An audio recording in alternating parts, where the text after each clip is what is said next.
गरीब किसान की कहानी। एक गरीब किसान की कहानी इन हिंदी। एक गांव में एक किसान रहता था जिसका नाम रमेश था। रमेश बहुत ही गरीब था और उसकी जीविका का साधन एक छोटा खेत था।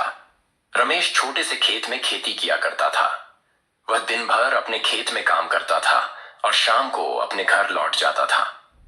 कुछ दिनों बाद एक दिन बहुत ही भयंकर गर्मी पीड़ित रही थी, लेकिन किसान रमेश फिर भी बाकी दिनों की तरह ही अपने खेत में काम कर रहा था। खेत में काम करते करते वह पसीने से लथपथ हो चुका था, लेकिन फिर भी खेत में हल चलाए जा रहा था। हल चलाते चलाते खेत में जुताई करते वक्त रमेश को हल के नीचे से एक लकड़ी घी का बक्सा मिला। उसे कुछ समझ नहीं आ रहा था कि इस बक्से में क्या है। उसने उस बक्से को उठाकर खेत के बाहर मेज पर रखा दिया और फिर खेती में जुट गया। बाद में उसने देखा कि यह बक्सा तो खाली है, इसलिए उसने अपनी दोपहर की रोटियां उसमें रख दी और वापस अपना काम करने लगा। थोड़ी देर बाद जब किसान रमेश खाना खाने आता है तो वह देखता है कि उसने बक्से में जो रोटियां रखी थीं वे तो बहुत सारी हो गईं। यह सब देख किसान को बहुत आश्चर्य हुआ और उसने सोचा कि यह तो एक जादुई बक्सा है जिसमें दैरू सीख कर जो भी चीज डालो वह कई गुना हो जाती है। जो भी चीजें उस बक्से के अंदर डाली जा रही थी वह कई गुना हो रही थी।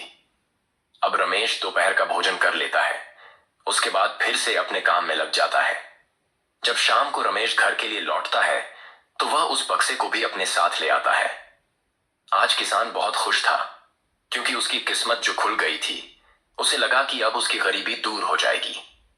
अब किसान उस बक्से से अपनी आवश्यकताओं को पूरा करता है, लेकिन कभी भी जरूरत से ज्यादा नहीं लेता है। लेकिन कुछ दिनों बाद उस बक्से के बारे में गांव के जमींदार को पता चला जाता है। जमींदार स्वभाव से एक लालची व्यक्ति था। उसने सोचा कि मैं ही इस गांव का जमींदार हूं और मेरे जमींदारे के अंतर्गत आने वाली किसी भी वस्तु पर पहला अधिकार तो मेरा ही है।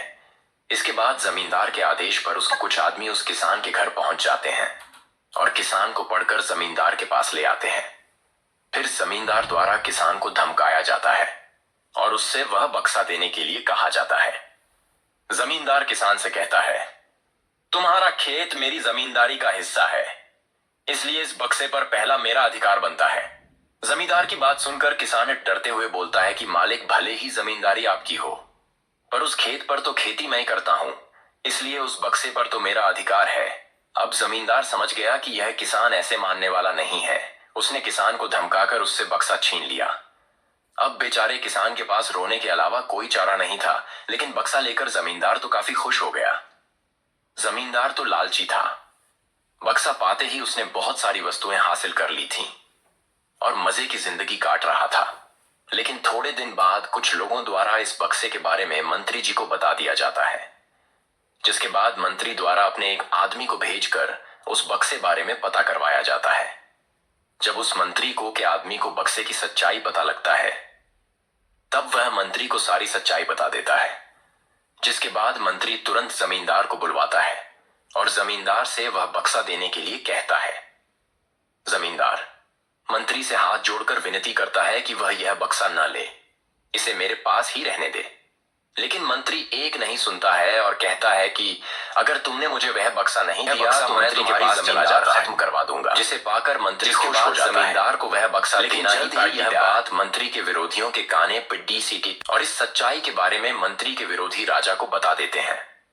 जब राजा को इस बात के बारे में पता चलता है तो राजा तुरंत अपने सेनापति के साथ मंत्री के घर पहुंच जाता है और मंत्री से कहता है कि इस पूरे देश की जमीन पर पहला अधिकार मेरा है, इसलिए अब से इस बक्से पर मेरा अधिकार है, इसलिए इस तुरंत बक्सा को तुरंत राजमहल भिजवा दो। बेचारा अब मंत्री क्या कर सकता है। उसने राजा की बात मानी और सेनापति को बक्सा सौंप दिया। बक्सा पाकर राजा ने पहले तो धन बढ़ाया और सुख सुविधाएं बढ़ाई, लेकिन कुछ दिनों के बाद राजा को बक्से की चिंता होने लगी। राजा को डर सताने लगा कि इसे कोई चुरा ना ले, इसलिए राजा उस बक्से को अपने साथ रखने लगा। एक दिन राजा के मन में यह ख्याल कि इस बक्से में ऐसा क्या है, आखिर इसका रहस्य पता लगाया जाए। ऐसा सोचकर राजा बक्से का रहस्य पता लगाने के लिए उसमें जाकर बैठ जाता है। लेकिन जब बाहर निकलता है तो उसमें से एक नहीं बल्कि अनेकों को राजा निकलकर बाहर आते हैं, जिसे देखकर लोग समझ नहीं पाते हैं कि असली राजा कौन है। अब तो सभी राजा आपस में राज्य करने के लिए लड़ने लगे। अब इस बात के बारे में किसान को पता चलता है तो वह बहुत दुखी हो जाता है। वह सोचता है कि अगर मैं उस बक्से को फिर से जमीन में गाड़ दह देता तो अच्छा रहता। दोस्तों, हमें इस कहानी से यह सीख मिलती है कि कोई भी काम बिना सोच विचारे और जल्दबाजी में नहीं करना चाहिए। कोई भी काम करने से पहले एक बार उसके फायदे और नुकसान के बारे में सोचा लेना चाहिए, जिससे कि किसी भी बेदिखी मुसीबत से बचा जा सके।